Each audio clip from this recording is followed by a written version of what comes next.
So the update on the Robert Roberson case, who was on death row and his execution was halted via the many legislators of Texas who basically were very much against his execution because this man, as he was accused of shaken baby syndrome, even though if you hear the juror who testified in a hearing after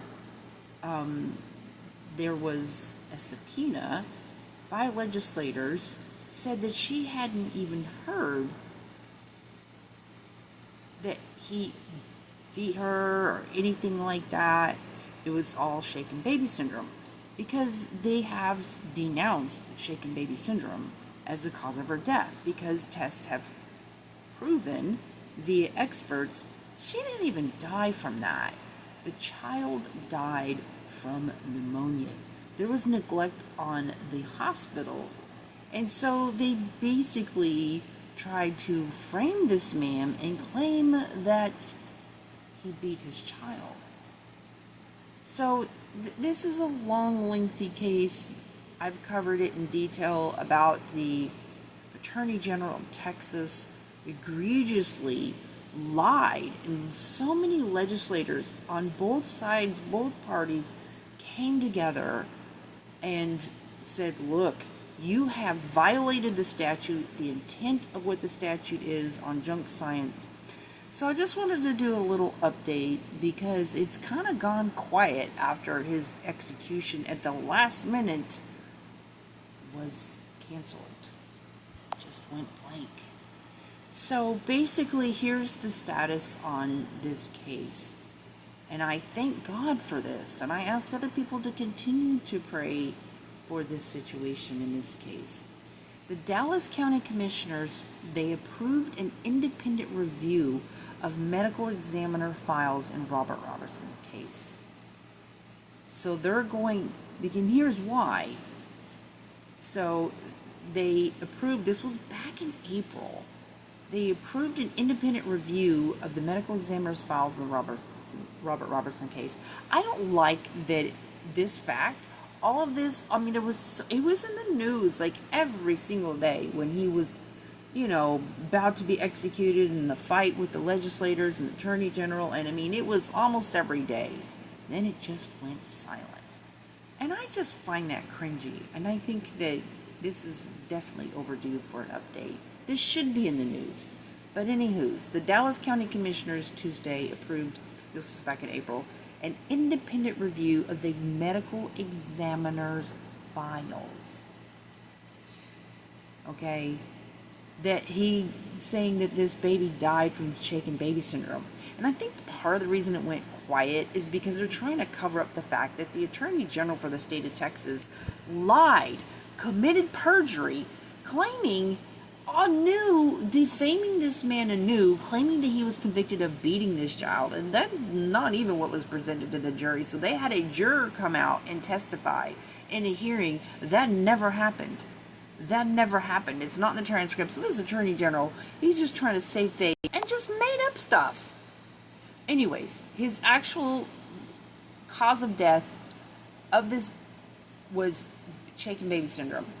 But the problem with that was that these medical examiners later said that's just a lie. Okay? It said that she was initially treated and transported to Dallas for treatment, and there she later died. So the original autopsy report listed the cause of death as blunt force head injuries, manner of death as homicide. The family, including Nikki Curtis' brother, aunt, and grandfather, said they believe he's guilty despite his claims of innocence. But the Dallas County Commissioners on Tuesday approved a contract up to $20,000 with forensic pathologist Dr. Jan Gorniak of World Peace Forensic Consulting for an independent forensic review of medical examiners' files in the Roberson's case to ensure justice is properly served. It was approved, this Dallas County Commissioner's Court order was approved unanimously and without discussion. That's interesting. I want to hear what the legislators have to say about that, right? Anywho's, Roberson's first appeal after his execution was delayed in October, filed in February, as our sister station KVUE reported, included reports from experts saying that the death was not a homicide. And this is stuff that they knew a long time ago. It was not a homicide. Testimony from pathologists say that the autopsy results are not reliable. Okay? They actually did lung testing. They actually did specific tests on that baby. She died of a form of pneumonia. Okay? So they don't talk about that. But yes, they've already done tests that should have freed him a long time ago.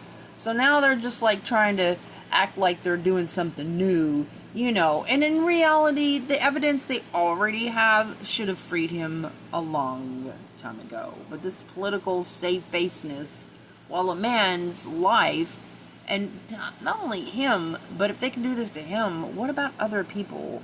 You know, at any rate,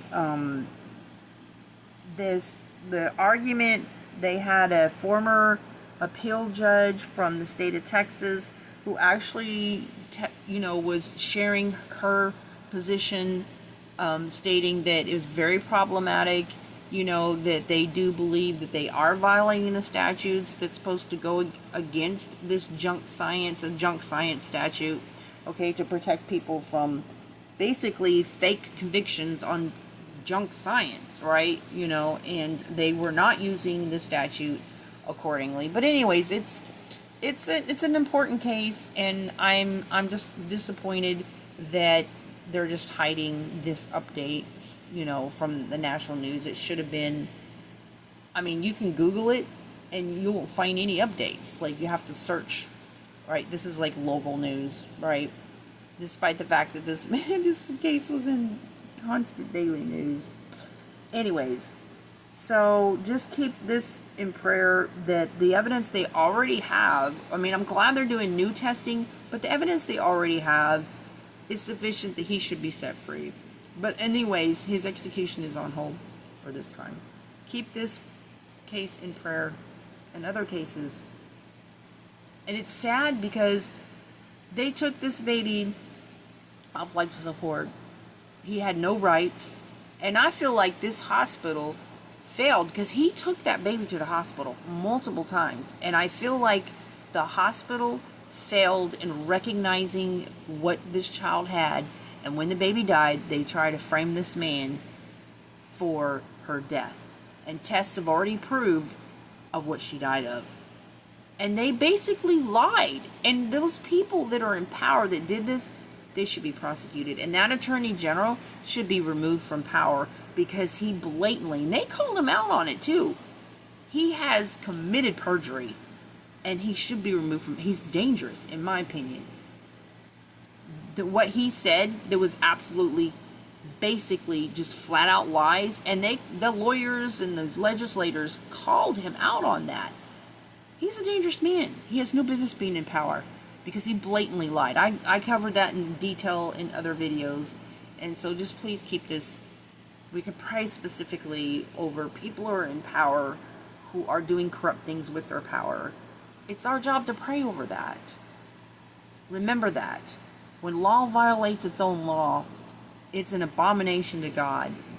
Acts, read chapter 16 through 20. Paul refused to be removed from prison. He was in prison, and they violated his Roman secular rights, and they were like wanting to set him free because they realized what they had done. They had violated his due process. And he's like, I'm not leaving. You think you're going to send me away privately? No, you violate your own law, and basically tell them they need to come to him and acknowledge it. You're not just going to send them away privately and sweep it under the rug.